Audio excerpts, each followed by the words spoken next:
Bonjour et bienvenue au podcast Bonheur au travail, employés et employeurs heureux, oui ça se peut. À chaque épisode, on donne des outils à tous les membres d'une entreprise ou organisation pour vous aider à développer une culture de bonheur au travail. Bon épisode! Bonjour et bienvenue à cet prochain épisode de Bonheur au travail, employés et employeurs heureux, oui ça se peut. Alors on est vraiment content de pouvoir poursuivre un sujet que nous avions débuté la semaine dernière, qui était la marque employeur. La semaine passée, on a parlé de marque de l'expérience de l'employé. Maintenant, on va parler de du marketing des ressources humaines. Oui. Alors, bonjour Max. Allô Caroline. Ça va? Ah, merci toi. Oui, merci. Cool. Donc, oui, la semaine passée, on a parlé de l'expérience employée, qui est un petit peu le... Comment je peux dire ça? C'est un petit peu la façon dont on optimise le 8 à 4 de tes employés. C'est ça l'expérience employée. Fait que le marketing de ressources humaines, pour le définir si on veut, c'est un petit peu comment est-ce qu'on prend l'expérience employée, donc quelque chose qui est vécu, comment est-ce qu'on l'affiche pour convaincre des gens de vouloir vivre cette expérience employée-là aussi. Prends une petite pause. Ouais. Je pense que c'est très bon de dire, OK, on veut en fait prendre l'expérience de l'employé au sein de notre entreprise. On veut l'afficher, le partager aux gens externes pour, genre, faire ça alléchant pour que quelqu'un désire dire « Hey, moi, j'ai le goût de vivre cette expérience d'employé-là dans cette boîte-là. » Oui, exactement. Okay. Puis le marketing des ressources humaines, parce que s'il y en a qui suivent pas trop, vous n'êtes pas les seuls. Moi, je suis un peu comme ça. Quand Max me parle de marketing ressources humaines, marque employeur, ça vient tout mélanger dans ma tête. Donc, si vous l'êtes aussi, vous n'êtes pas les seuls. Donc, moi, je vais peut-être des fois paraphraser des petites choses parce que c'est difficile dans mon cerveau de tout comprendre, tout ça. Mais c'est tellement important. Puis, vraiment, ouais, c'est des beaux sujets qu'on aborde là, pour sensibiliser les gens à penser à ça, parce que tellement longtemps, une entreprise, c'était de vendre des produits ou des services. Maintenant, c'est vraiment plus que ça. On en a parlé à dernier épisode. C'est pas juste faire du marketing pour vendre tes produits, mais faire du marketing pour te vendre ta boîte pour que les gens aient le goût de venir travailler chez toi. Oui. Et d'investir une partie de leur vie dans ta vision, mais aussi de vivre avec d'autres gens qui les ressemblent possiblement pour rendre leur vie beaucoup plus attrayante. Je pense que les gens, là, je pense que c'est notre raison d'être de bonheur au travail. Et les gens, ils veulent plus juste rentrer puncher comme à l'usine, faire du travail machinal, puncher, je m'en retourne chez nous, puis là, mon bonheur peut commencer une fois que j'ai reçu ma paye. Et vraiment, on vit tellement d'heures avec notre gang qu'on veut du bonheur au travail. Puis là, c'est comme si dans les dernières années, la pandémie a fait faire un shift maintenant pour que là, c'est plus juste une job, mais c'est une continuité de la personne pour continuer à vivre un bonheur. Ben, on réalise que c'est une job, ça va faire partie de la vie de quelqu'un, ça va faire partie de la vie d'un employé, ça sera pas la vie d'un employé. C'est souvent un choix qu'on fait quand on se lance en affaires, par exemple, parce que notre entreprise devient notre vie, c'est notre rêve, puis c'est normal. C'est nous autres qui décident de prendre action. Mais quand on embauche quelqu'un de 8 à 4, ben on peut pas s'attendre à ce qu'il donne sa vie au complet pour une partie de rêve. If that makes sense. Donc, c'est l'expérience employée, justement, elle vient combler ça. Elle vient permettre au candidat, pas au candidat, mais à l'employé, justement, de s'épanouir dans cette partie-là de sa vie. Ouais. Ça fait en sorte que ailleurs dans sa vie, ça va bien aller, il va être épanoui aussi. Ouais. Puis, ça va faire boule de neige, puis il va revenir au bureau encore. Ouais.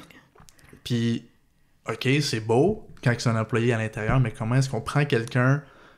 On sait que nos gens sont heureux à l'intérieur de notre entreprise, mais comment est-ce qu'on vient chercher des gens grâce à ça? Ouais. Puis la première étape, c'est est-ce que tu as besoin d'engager des gens? La plupart des gens vont dire oui. Ouais. Mais là, il faut pousser la question encore plus loin. Tu as besoin de qui puis t'as besoin qu'il fasse quoi. Puis toi, tu m'avais déjà mentionné qu'une des choses que tu fais avec tes clients, c'est souvent, dans le fond, un portrait des pratiques qu'on a déjà en entreprise. Fait que quand on parle de ça, on parle vraiment d'avoir ta vision qui est clairement établie, ta mission qui est clairement écrite, tes valeurs qui sont définies. Même s'ils ne sont pas communiqués, sont-ils au moins définis? T'as-tu une idée, toi? Là? C'est ça. Puis je pense que c'est ça, c'est de prendre cet arrêt de break dans ton entreprise, ou si tu commences une entreprise, de dire, j'ai un portrait global de c'est quoi les pratiques internes que j'ai. Puis si on parle de pratiques internes de ressources humaines, d'entrepreneurship, peu importe, c'est d'après ça définir tous les outils qu'on a déjà. Des fois, c'est pas nécessaire de les avoir tous, mais d'en avoir une base. Puis je pense qu'on va peut-être en parler de quelques-uns, mais de le faire. Puis après ça, on choisit où on veut investir du temps et de l'argent pour définir certaines de ces choses-là. Mais plus une entreprise a du succès, je crois fermement, plus ces pratiques-là sont définies et sont revisées de façon régulière. Exactement. Puis je pense qu'un des premiers outils qui est important à avoir, c'est souvent un outil qui est un petit peu oublié, mais c'est l'organigramme. Oui. C'est nécessaire parce que c'est ça qui va orienter. Dans le fond, c'est délibérément ton entreprise, dans le fond, sur papier, sur une image. Oui. Qui est où, qui fait quoi, à quoi ça ressemble au niveau sur un papier ou sur un tableau. Mm-hmm. Fait que là, toi, ça te permet de prévoir. Par exemple, j'ai un nouveau projet, j'ai un nouveau client qui va me demander d'embaucher plus de monde. Mais c'est pas juste plus de monde. Si t'as une compagnie de toiture, puis t'as besoin justement, soudainement c'est un gros projet, puis t'as besoin de la machinerie lourde, mais t'as besoin peut-être d'engager des gens qui ont certification de machinerie lourde. Ouais. Donc, savoir les besoins de l'entreprise.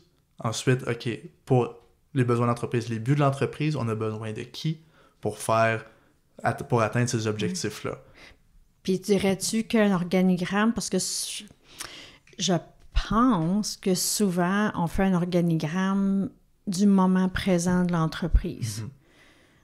Si je me souviens, là, la plupart les gens avec qui j'ai travaillé avec, sauf à l'exception de peut-être un ou deux, puis ça, c'était à cause qu'on se les fait demander ailleurs pour un autre projet, mais tu penses-tu que c'est bon qu'ils fassent aussi un organigramme de où ils aimeraient être, genre de la projection dans 5 ans ou quelque chose comme ça, puis de savoir qui permettrait à définir qui on peut promouvoir à long terme et tout ça. Je pense que là, moi, ça m'allume, là.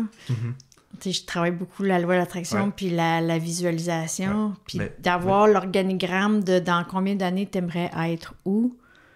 Écoute, là, moi, je suis toute plein de frissons. Là. Je suis comme, OK, ça serait vraiment cool parce que ça pourrait vraiment donner un guide pour les gestionnaires, mais aussi après ça, commencer à aller voir qui a le potentiel dans ton entreprise pour aller chercher ces rôles-là. T'as tout compris. Dans le fond, l'organigramme, ça peut être un outil de vision. En fait, ça devrait être un outil de vision pour un employeur parce que ça te permet de savoir qui dans ton entreprise pourrait avoir une promotion.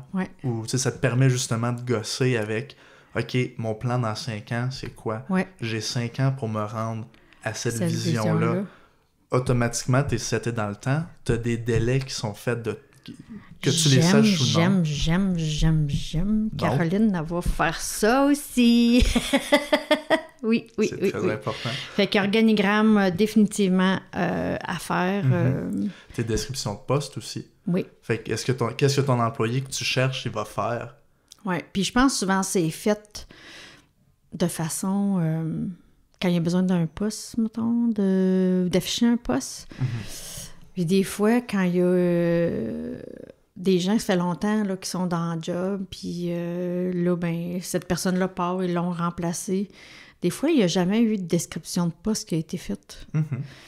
Puis je pense que c'est important, là, encore là, ça permet à l'employé d'avoir quelque chose à quoi ça rattacher aussi. Pas juste pour toi quand tu veux engager quelqu'un, mais pour déjà à l'interne. Ben, c'est parce que tu veux quand même engager quelqu'un qui est fait pour la job. Puis si tu leur donnes la job une fois qu'ils sont entrés en entreprise puis ils font un autre job que qu'est-ce que tu leur avais dit de faire. Ouais. Bon, on en a parlé dans je sais pas trop combien d'épisodes avant, là, Ouais. mais comme ça le déstabilise au complet. Là. Ouais. Si tout ce que tu fais, c'est d'autres tâches connexes, ben, Ouais. tu seras pas heureux. Ouais. Tu vas t'être fait mentir. Là. Fait que d'avoir une description de poste à jour, on pourrait À dire, jour, pour ouais. que l'employé sache qu'est-ce qu'il y a à faire. Mhm. Puis on parle de description de poste puis pas d'affiche de poste. Mais ça, j'en parle un petit peu plus tard. Ouais. Ouais. Puis je pense que c'est quelque chose qu'on avait discuté quand on a préparé la chronique. Moi, je sais que c'est quelque chose que je fais avec mes clients, puis c'est t'as bien beau vouloir faire ta description de poste, mais t'as-tu ton avatar de l'employé idéal, tu sais? Puis souvent, les gens vont me regarder un peu tout croche, mais c'est comme si t'avais une baguette magique, là, C'est ça. puis t'avais à décrire la personne que tu aimerais qui occupe ce poste-là. Ben c'est pas juste qu'est-ce qu'elle fait, mais qui elle est, elle, dans l'essence de sa personne. Tu sais, il y a des postes qu'on veut une personne introvertie parce qu'elle fait beaucoup du travail qui est routinier, puis tout ça. Fait qu'une personnalité qui est introvertie aime ce type de travail-là, versus si t'as quelqu'un qui prend des appels puis qui a beaucoup de clients.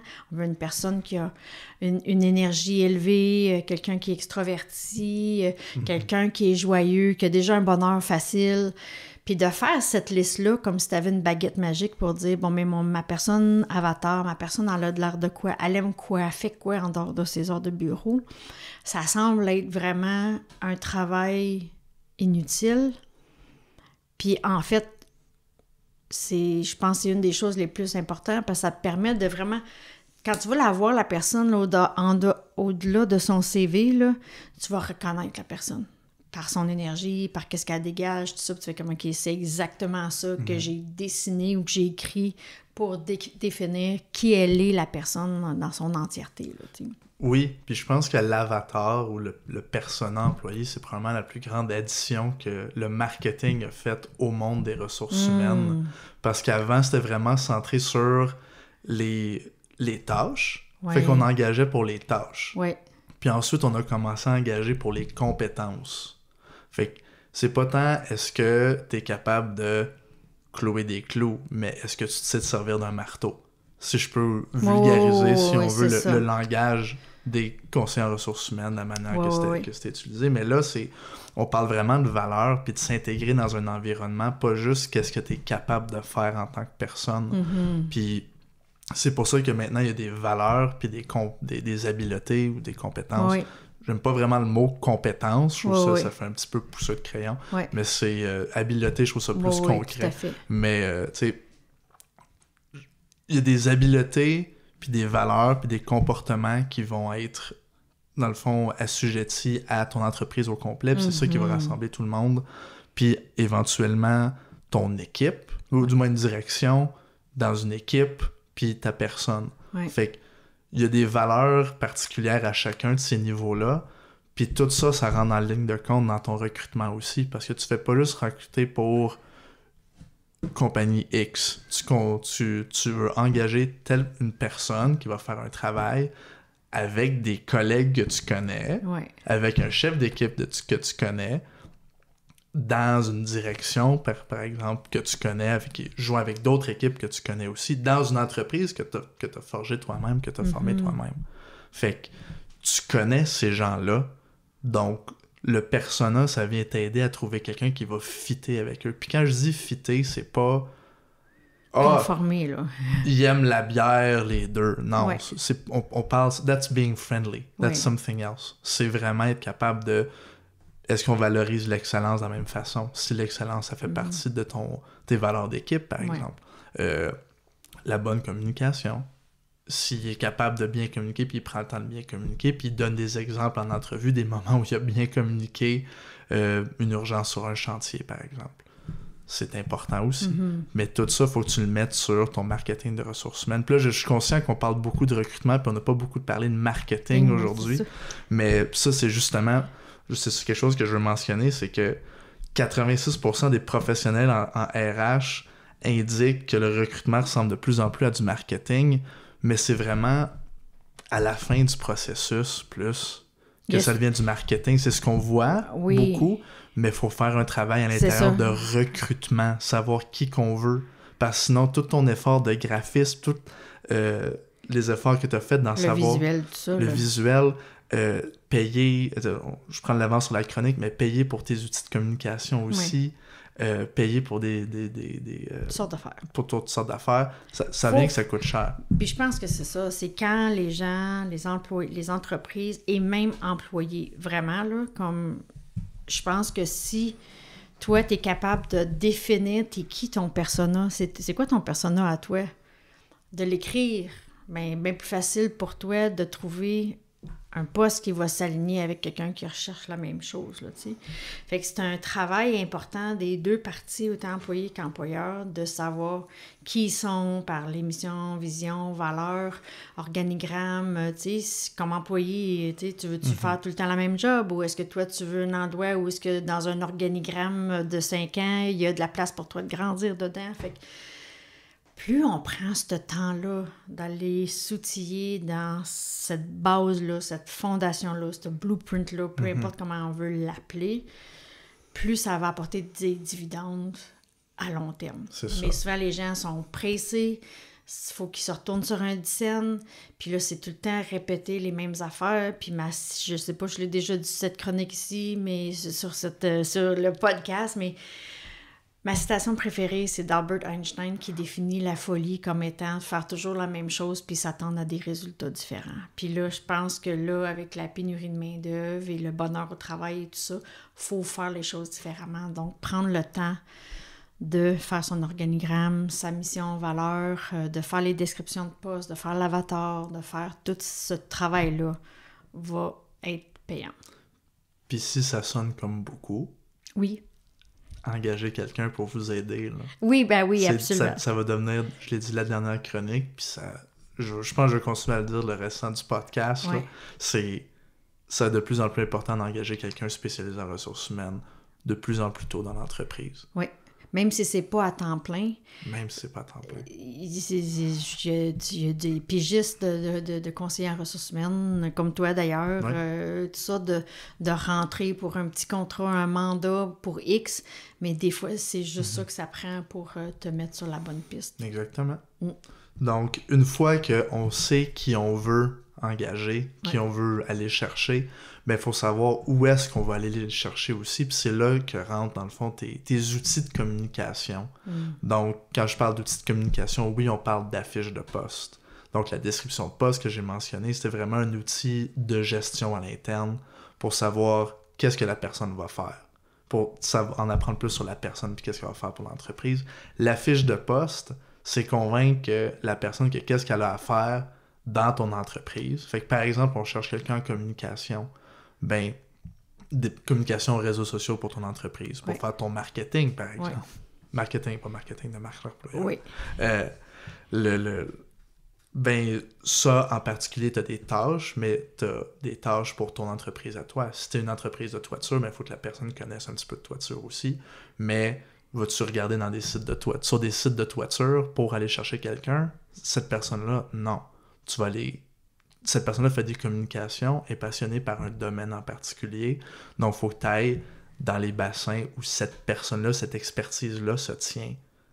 Donc, par exemple, des Indeed, des Glassdoor, ça c'est par exemple, on parle de sites web, mais tu sais, les réseaux sociaux peuvent rentrer là-dedans aussi. Puis là, j'ai parlé d'Indeed puis de Glassdoor parce que c'est très général, mais il y a des babillards d'offres d'emploi ou des sites d'affiches de poste. Oui, comme avec Emploi Québec ou des choses comme ça. C'est ça, mais spécialisé dans un domaine. Je me rappelle pas du nom, puis je veux pas je veux pas mal le dire dans le podcast. Oui, mais je pense que il y a des organisations par industrie qui va faire que pour industrie de la restauration, construction, informatique, tout ça, qu'ils vont avoir justement, comme tu dis, une plateforme pour justement échanger sur les offres d'emploi puis les Donc, essentiellement, connaître la personne qu'on veut va nous dire où est-ce qu'on peut aller chercher. Parce qu'elle se tient sur le LinkedIn ou elle va se tenir sur Facebook ou elle va se tenir sur un babillard X.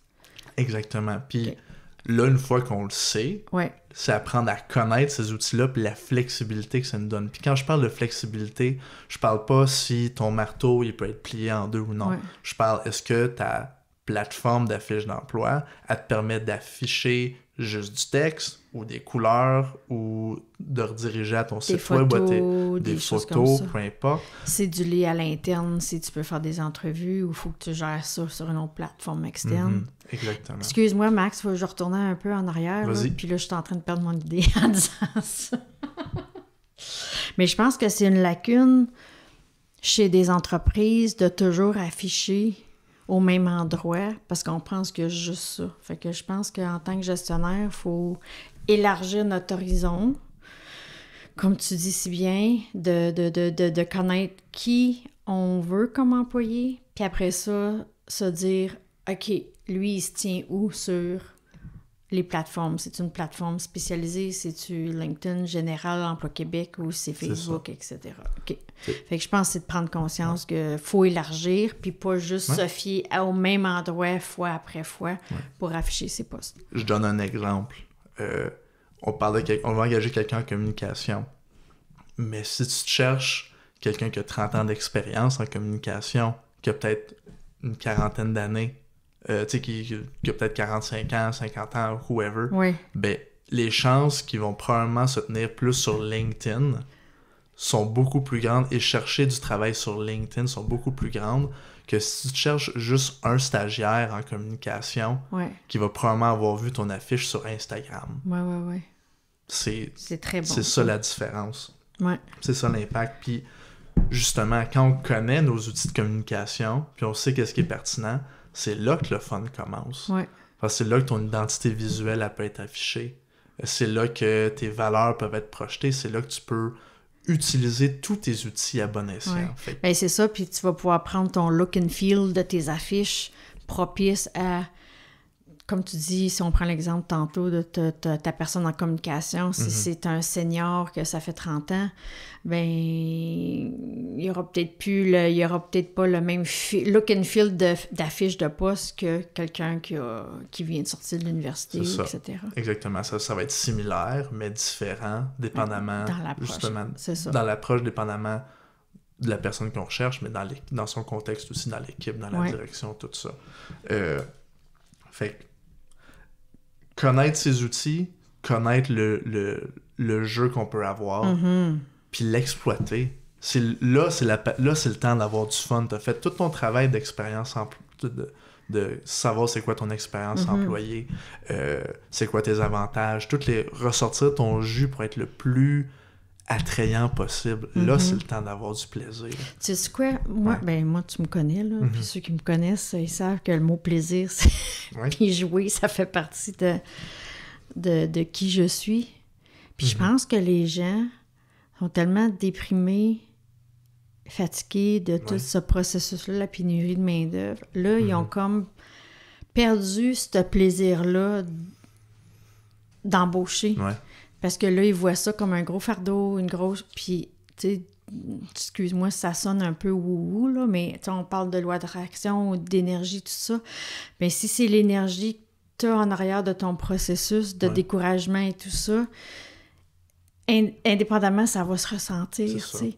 Fait que de ramener comme tu dis, ramener le jeu, le plaisir dans ton recrutement va se refléter non seulement dans qu'est-ce que tu vas faire comme marketing, mais aussi dans ton énergie à toi qui va peut-être créer cette réciprocité-là de bonnes vibes, puis que des good vibes, puis qui va attirer les bonnes personnes.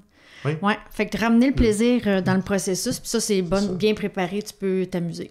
Exactement. Donc, si je peux résumer cette partie-là, c'est d'où l'importance d'avoir quelqu'un, entre autres, qui est assigné à ça, si l'employeur ou les personnes déjà dans l'entreprise peuvent pas te donner ça, tu sais.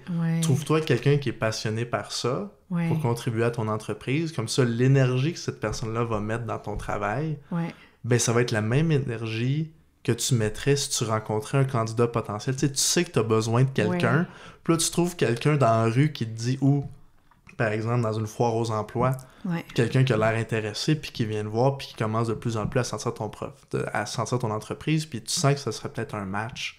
Tu aurais le goût de la passer en entrevue, juste en l'abordant comme ça. Exactement. Faut que tu communiques avec la même énergie positive, la même excitation, à travers tous tes outils de communication, de la même manière que tu communiquerais face à face avec un candidat potentiel. Ça m'ouvre la porte pour partager une citation de Beth Ruday, je pense, conseillère principale en ressources humaines de la Banque TD, que l'image de marque, c'est un lien émotionnel. Faites-en une priorité. Fait que là, je pense que ça vient rejoindre un peu qu'est-ce qu'on parle, l'émotion qu'il y a derrière tout ton processus, il va vers le haut ou il a tendance à descendre vers le bas, tu sais. Puis quand t'en fais une affaire émotionnelle, plaisante et tout ça, ça va aller attirer beaucoup plus facilement, je pense. C'est ça. Donc, quand on fait vraiment un effort de recrutement avec notre marketing de ressources humaines, c'est là qu'on va budgéter et investir un petit peu plus dans la visibilité, par exemple. Booster des posts sur Facebook. Indeed, par exemple, faut payer pour être moindrement visible sur la plateforme. Donc, dépendamment de l'importance du poste, dépendamment de la priorité, c'est possible en fait, c'est nécessaire d'allouer un budget pour rester, dans le fond, sur la plateforme et visible sur la plateforme jusqu'à temps que le poste puisse être comblé. Encore là, chaque plateforme fonctionne de façon différente, c'est important de savoir c'est quoi. Mais dans le fond, vos outils de marketing de ressources humaines, c'est pas juste quand on engage particulièrement, c'est un petit peu pour cataloguer l'expérience employée aussi. Je parle principalement, si on veut, d'un réseau social comme Facebook ou Instagram. Peut-être particulièrement Instagram parce que c'est vraiment des images. C'est peut-être une de mes plateformes préférées aussi. Fait que je suis peut-être un petit peu biaisé, mais... Un petit peu. Légèrement. Mais... Moi, c'est Facebook. Mais c'est notre avatar, hein? On est notre génération qui, comme on aime faire, on aime plus des images de texte, mais bref. Exactement. C'est de connaître ton monde, il aime se tenir où, puis où choisir sa plateforme selon son avatar. Exactement. Par exemple, je sais qu'il y a une entreprise pour laquelle j'aimerais travailler qui favorise beaucoup l'activité physique. Cool. Excellent. Comment est-ce que je sais qu'ils le font? Je ne sais pas exactement. Je sais juste que c'est ça qu'ils disent puis qu'ils affichent. Mais si je vais sur Instagram après puis je vois, au choix des employés, ils pouvaient remplacer leur chaise par un ballon pour travailler sur leur bureau. Ben, tout de suite, ça fait partie de l'expérience. C'est un avantage social, c'est le fun. Si moi, comme employé, ça m'intéresse, ben, je vais avoir plus de raisons de postuler aussi. Même si c'est pas un poste de recrutement nécessaire. Ouais, fait que si on revient, t'as dit ton marketing, c'est pas juste d'afficher quand ça vient le temps de vouloir un poste, mais de le faire de façon régulière pour que quand va venir le temps d'avoir ton poste que tu vas afficher, la personne va pouvoir faire un retour, puis il y a un catalogue de tout, comme tu as dit, de les activités qui reflètent ce qu'ils disent, mais là, ils le voient en image ou par post ou quoi que ce soit. Donc, pas juste afficher sur les réseaux sociaux quand tu veux quelqu'un, mais partager ton expérience d'employé tout au long de l'année. Oui, exactement. Donc, être capable de faire ressortir les avantages aussi de ton entreprise au complet. Pas juste on a un barbecue d'été, mais comment ils sont assis ou s'ils ont une journée de bénévolat. Ou s'il y a un poste dans l'entreprise, par exemple, un poste de vente pour une entreprise internationale qui doit voyager beaucoup, ben ça peut être un avantage pour le poste. Fait que là, il y a plusieurs stratégies qui peuvent rentrer là-dedans, puis je donne un exemple. On sait qu'on aura besoin de combler un poste qui va voyager beaucoup ces derniers temps. Pas ces derniers temps, mais qui doit voyager beaucoup, puis on doit le combler quand même bientôt. La fiche de poste est bientôt faite, elle va être publiée, on sait exactement c'est quoi notre période pour recruter ou pour accumuler des CV. Pendant ce temps-là, le matériel que tu as de tes réseaux sociaux, que tu as déjà catalogué, ben tu peux retourner les booster. Fait que par exemple, tu veux mettre en avantage le fait que tu peux voyager beaucoup, puis tu sais, veux pas, tu as besoin de quelqu'un qui ne dérange pas de voyager. Tu as besoin d'attirer ce profil-là, veux pas. booste tes publications où est-ce que tu vois tes employés en voyage d'affaires. Oui. Surtout Très si tu bon, peux te ça. le permettre. Oui. Fait que là, c'est les choses que le candidat qui va vouloir voir ça, qui va être intéressé par ce poste-là, ben, il va retourner sur votre Facebook et Instagram, puis c'est ça qu'il va revoir. Wow. Merveilleux. Super, ça. Oui. Fait que, dernier point qui peut toujours être intéressant, c'est interagir avec dans le fond, les candidats potentiels sur les réseaux sociaux. Fait que les gens qui commentent sur vos publications d'entreprise. Fait que par exemple, une entreprise de recouvrement extérieur, ben, elle peut facilement prendre des photos de leur projet. C'est du visuel. Ouais. Mais prendre des photos de l'équipe aussi en même temps en train de travailler, ça peut être intéressant. C'est déjà plus attirant comme photo. Fait que là, quand il y a des gens qui vont commenter, que ce soit un employé, que ce soit un candidat potentiel, que ce soit la mère du voisin de la place où est-ce que vous faites ce recouvrement-là, ben, une belle façon d'avoir l'air humain, c'est que justement d'engager avec eux, puis de commenter, puis de repartager, puis à montrer qu'on est là pour eux autres, puis qu'on passe du temps, puis qu'on interagit, puis qu'on est justement humain. Puis, tu vois, 7 personnes, je me souviens plus où j'avais vu cette étude-là, 7 personnes interrogées sur 10 ont indiqué avoir changé d'avis sur la marque d'employeur après avoir vu l'entreprise répondre à des commentaires ou des avis. Puis, je pense que c'est là qu'il faut pas oublier des fois où les entreprises vont mettre des photos ou quoi que ce soit, mais s'ils prennent pas le temps d'aller répondre à ceux qui ont mis des commentaires, que ce soit positif ou moins positif, si t'as pas pris... Faut continuer à prendre le temps, faut boucler la boucle sur ce post-là, parce qu'il y a une importance, parce que les gens remarquent et regardent, et ça fait une différence dans comment ils vous perçoivent dans votre réputation, là. Oui, et puis c'est du feedback qu'on a besoin tout le temps. Si un post fonctionne mieux qu'un autre, ben ça va être... Ça va paraître, là. Exactement. Vous allez avoir les données où s'il y a un angle qui fonctionne moins bien, que vous devez changer, ben en général, les personnes qui interagissent avec vos posts, c'est ça qu'ils vont vous dire. C'est ça qu'ils vont vous apporter. Merveilleux. Yes! Alors, on arrive au petit moment de l'épisode où on vous invite à un call to action, à un appel à l'action. Donc, je pense que cette fois-ci, c'est comme entreprise de prendre un portrait de vos pratiques à l'interne, votre mission, vos valeurs, vos organigrammes, vos descriptions de poste. Prenez juste un portrait. Pas besoin d'être parfait, mais après ça, ça va vous permettre de décider où vous voulez investir du temps. Puis je pense que pour un employé qui cherche un travail, faire la même chose, c'est quoi ton avatar, qui t'es comme personne, qui t'es comme compétence, puis où est-ce que tu te vois dans un futur et tout ça pour que quand tu vas être à la recherche, tu vas pouvoir reconnaître l'entreprise laquelle tu veux aller travailler, tu sais. Fait que ça, c'est le premier. Le deuxième, ben je pense que tu en as parlé tantôt, c'est vraiment d'assigner une personne, que ce soit à l'interne ou à l'externe par un contrat, pour développer le contenu de marketing de marque d'employeur parce que, comme on dit, il y a beaucoup de montants d'une entreprise, d'un budget qui est dévoué à la publicité pour vendre leurs produits et services, mais très peu sur leur marketing d'employeur. Donc, de regarder ça.